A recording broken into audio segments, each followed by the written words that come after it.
What's going on, you guys? Riley here. Today we are reviewing the world's most powerful and the world's fastest SUV. Ladies and gentlemen, this is the 2018 Jeep Grand Cherokee TRACKHAWK with 707 horsepower and 645 pound-feet of torque. This 5,400-pound ultimate dad wagon can do 0 to 60 in 3.5 seconds in an SUV. Not only does it stop there, this Jeep continues to go through the quarter mile at 11.6 seconds. Once again, in an SUV. So today we're gonna spend a little bit of time with this Jeep, thanks to AutoNation Spring, Dodge, Jeep, Chrysler, Ram, and we're gonna see how it is. This is coming from somebody who has owned a Hellcat and has driven many fast cars, but has not driven many fast SUVs. So, what will the experience be like? How will this thing compare to others?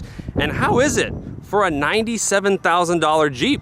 Well, let's check it out. So right off the bat, here at the front, as you can tell, it is one of the most aggressive looking front ends on any SUV on the market. Seeing that right there in your rearview mirror would be enough to get me to switch lanes. Now, even though the styling of the Grand Cherokee has been about the same since about 2013, 2014, Jeep has made some slight adjustments just to make it a little bit more modernized, a little bit more aggressive, and here with the TRACKHAWK, they definitely didn't slouch on anything. Now, one major problem that the Hellcat suffered from is that it could never put the power to the ground. However, Jeep decided they would shove a Hellcat motor in their all-wheel drive Grand Cherokee platform to where now all of a sudden, you have traction. Not only do you have traction, you have stopping power thanks to these beautiful 6-piston Brembo brakes. Fun fact, if you ever see a Grand Cherokee out on the road and you can't decide if it's an SRT or a TRACKHAWK, take a look at the caliper color.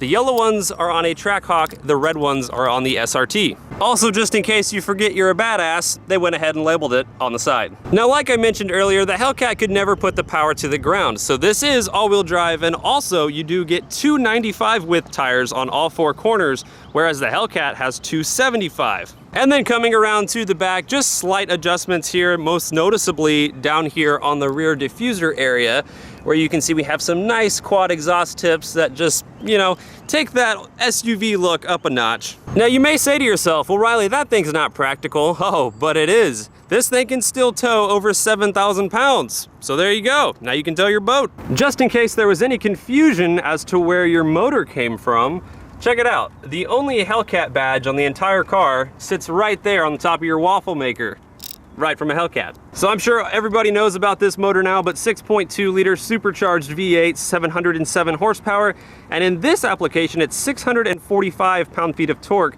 down 5 horsepower from the Hellcat due to a more restrictive exhaust system. Now, if you're used to looking at Hellcat engine bays, you'll notice this is slightly different. However, it's just pretty weird seeing that shoved in an SUV.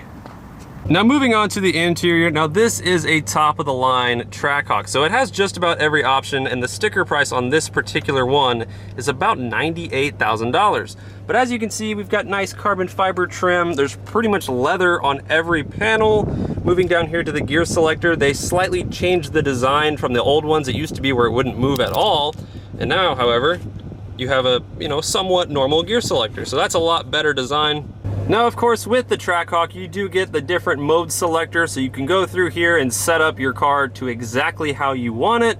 With all these options here, we can hit back and go to race options, where you can set up your launch control and add a shift light if you'd like. And then, of course, you have your valet mode in case, you don't want your valet doing 180 miles per hour in your Grand Cherokee, because that is the top speed of a TRACKHAWK. Also, conveniently, there is a launch control button right here next to your gear selector, as if you're going to be using that button a lot, well, there it is. Right next to track mode, sport mode, snow and tow mode. So pretty cool you have that little selector right there in such an obvious spot. Having an all-digital dash is pretty cool as well. You can go through here and see just about anything you want. You have your 0 to 60 and quarter-mile timers, which is kind of funny seeing in an SUV.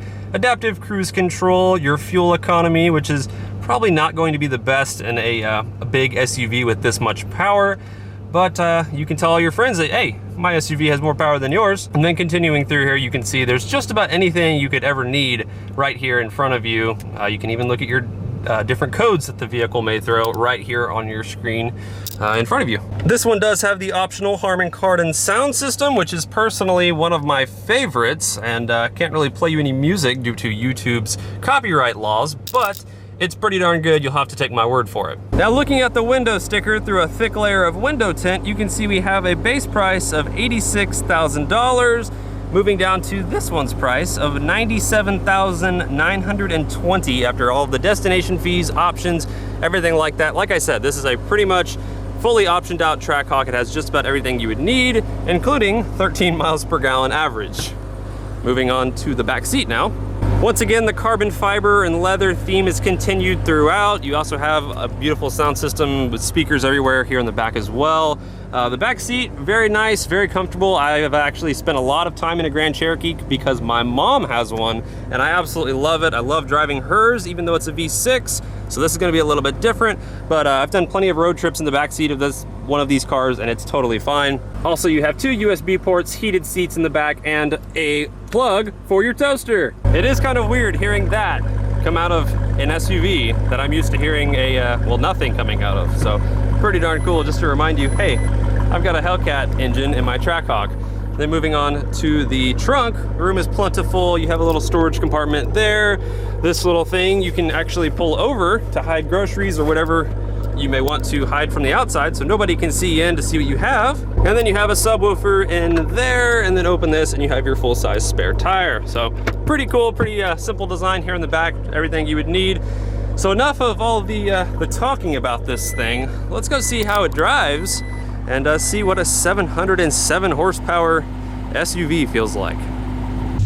All right, guys, so let's go ahead and take out the 707 horsepower Jeep Grand Cherokee TRACKHAWK out for a little spin. And like I said, my mom has a Grand Cherokee. She has the Summit version with the 3.6 liter, decent motor. I mean, just fine for daily driving, but this is totally not comparable to the 707 horsepower Hellcat motor in this thing. Now, right off the bat, what I'm noticing about the TRACKHAWK is that you would never know that this thing has that much horsepower if you never, put your foot into it.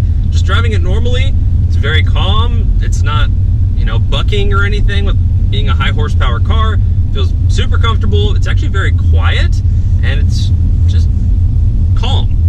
But just the fact that FCA was able to make a 700 horsepower Jeep a refined piece of machinery is impressive in its own right.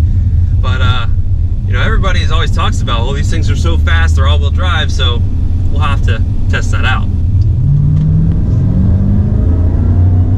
Wow, that's extremely weird, hearing a supercharger whine in a Jeep. Oh, didn't see you there. You thought we could do a TRACKHAWK review without getting gas? Wrong. Something tells me this would be a very frequent sight if you owned one of these.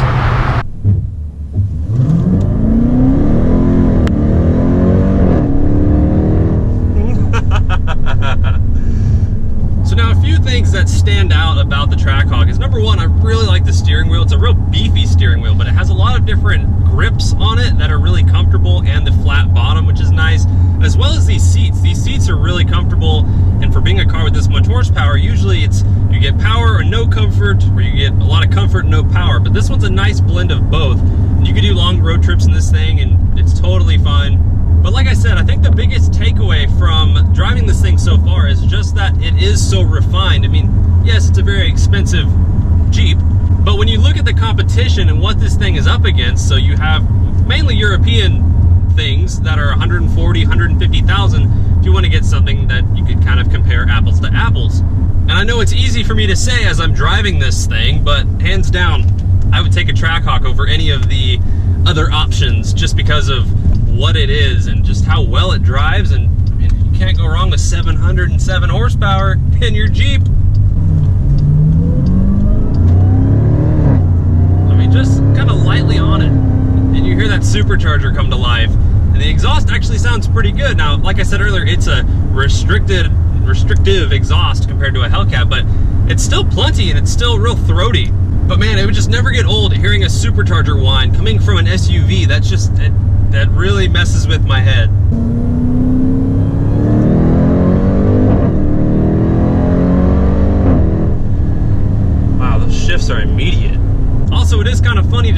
this is a $98,000 Jeep, and a Grand Cherokee starts in like what, the 30s?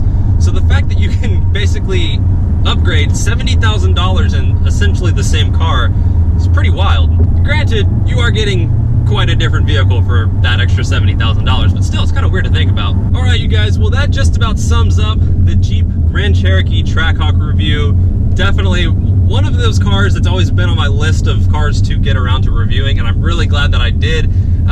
Going into this, I was like, man, that's kind of a lot of money for a Jeep. I don't know if it's gonna be worth it. Why not just get the SRT and save the money? But I can totally see why. It's mainly for kind of the cool factor, and it's a very niche market.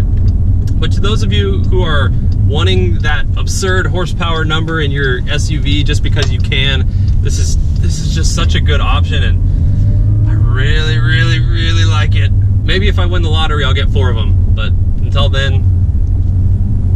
But as always, guys, thank y'all for watching, and once again, huge shout out to AutoNation, Spring, Dodge, Jeep, Ram, and Chrysler for providing the vehicle for today's review, and as well as the other owner for providing his TRACKHAWK for the segments where we were doing sporty driving. Thankfully, he was at the dealership and was like, oh yeah, you can take mine. So that was pretty cool. Thank you very much, sir. But thank you guys for watching this video. I will see y'all in the next one. Take it easy.